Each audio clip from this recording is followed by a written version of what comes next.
Bonjour tout le monde. Alors aujourd'hui, on va juste faire un petit tour d'horizon vite fait de Mac OS X Lyon des montagnes.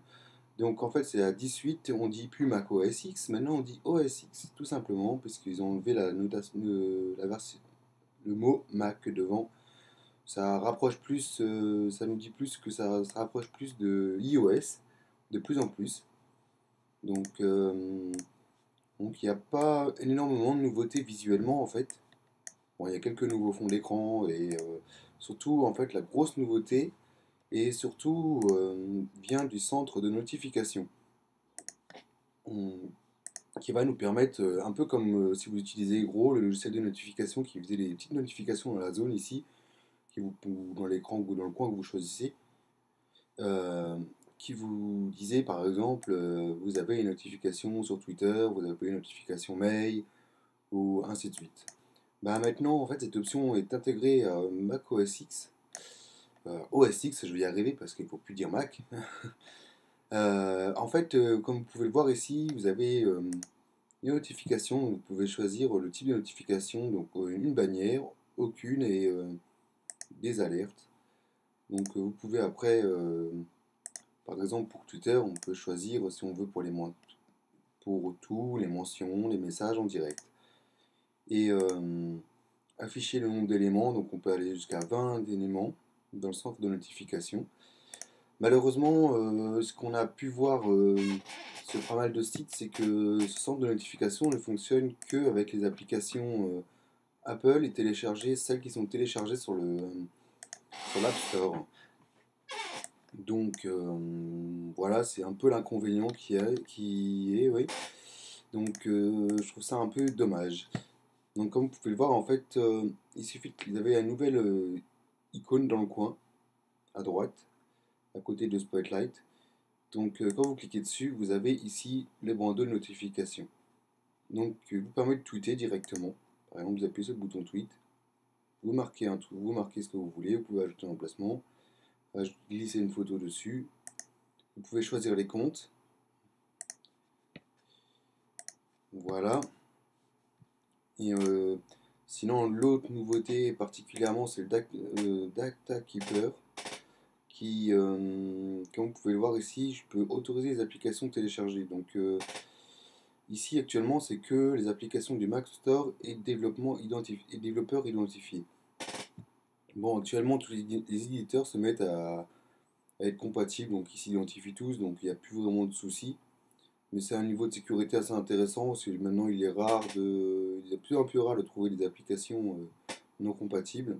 Toutes les applications un jour deviennent compatibles le long des montagnes. Et donc, il n'y a pas de problème. Regardez, j'ai même pris Twitter version Tweetbot version bêta qui fonctionne sans problème. ScreenFlow qui fonctionne aussi sans problème. Il n'y a pas de souci. Donc voilà, il y a le niveau confidentialité un peu comme iOS qui vous permet de régler les applications qui demandent contact, qui demandent accès par exemple à votre liste de contacts ou à Twitter ou au diagnostic d'utilisation et au service de géolocalisation. Donc vous avez pas mal de nouveautés. Après, il y aura aussi l'AirPlay de l'écran. Bon, moi je l'ai pas, il n'est pas affiché, qui vous permettra de, par exemple, de projeter votre écran sur une Apple TV pour avoir sur la télé l'écran de votre ordinateur en haute résolution. Donc qui vous permet de, par exemple, c'est un ordinateur dans la chambre et un ordinateur, la télé au salon, vous pouvez passer de l'écran de l'ordinateur au salon sans problème. Du coup, si vous avez une souris sans fil, Bluetooth, vous pouvez contrôler votre ordinateur dans la pièce d'à côté et avoir sur la télé. C'est assez sympa. Je sais pas après ce que ça vaut parce que j'ai pas vraiment testé au niveau. Si j'ai pas eu la possibilité de tester, donc je peux pas vous dire. Donc sinon, il n'y a pas beaucoup de nouveautés. Donc enfin, MobileMe a disparu parce que comme vous le savez, il a fermé. Et ce qui m'étonne, c'est qu'ils l'ont pas mis dans macOS 10 Lyon. C'est qu'ils l'ont, même avec les mises à jour, ils l'ont laissé, ils l'ont pas encore enlevé. Peut-être sur une dernière mise à jour, ils nous l'enlèveront. Donc vous avez toujours l'accès à l'iCloud, il n'y a pas de souci. Gestion des contacts, la nouveauté, c'est qu'on on peut ajouter Twitter, Vimeo, Flickr et tout autre compte système. L'intégration Facebook ne sera pas disponible à la sortie, elle arrivera par la suite. Donc par la suite, vous pourrez ajouter votre compte Facebook ici, l'avoir dans le centre de notification. Donc il vous permettra d'avoir ici le tweet et plus Facebook. C'est assez pratique. La nouveauté aussi, c'est la dictée vocale et parole. C'est un peu un Siri en fait, mais comment dire, on peut pas lui donner d'ordre à l'ordinateur encore. Par contre, on peut dicter du texte. Alors, ça marche relativement bien. Il suffit juste en fait, vous dites ce que vous voulez, hein, ça marche très bien.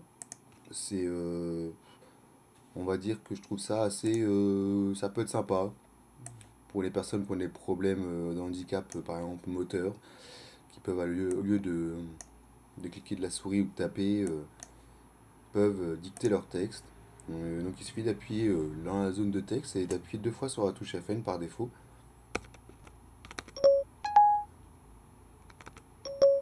Donc vous voyez la petite cellule qui apparaît. Donc à partir de là, vous pouvez dicter votre texte et appuyer sur OK quand vous avez terminé. Donc bien sûr, c'est pas parfait.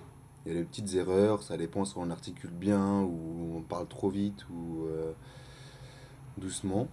Bon, bien sûr, plus vous dictez un texte long, plus l'espèce de recherche là est assez longue. Donc il faut attendre. Donc là, elle a quitté parce que j'ai quitté le...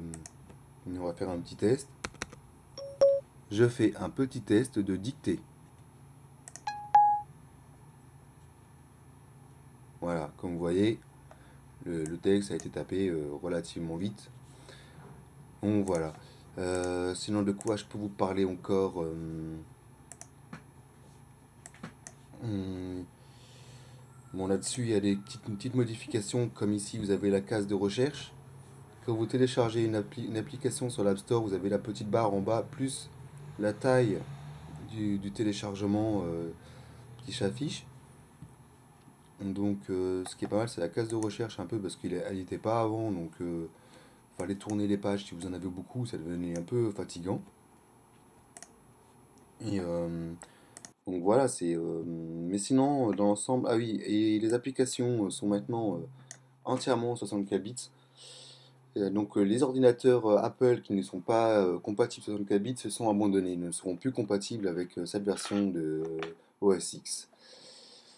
Donc ça devient un système entièrement 64 bits qui lui permet aussi d'avoir une meilleure stabilité et une bonne fluidité dans l'ensemble. Et donc les mises à jour système maintenant passent par l'App Store aussi. Donc quand vous faites les mises à jour App Store, voilà, vous arrivez directement sur l'App Store pour les mises à jour du système. Tout passe par là. Donc voilà. Voilà pour une petite présentation rapide. Donc je vous dis à la prochaine et j'espère que cette présentation vous a plu. Allez, bonne journée!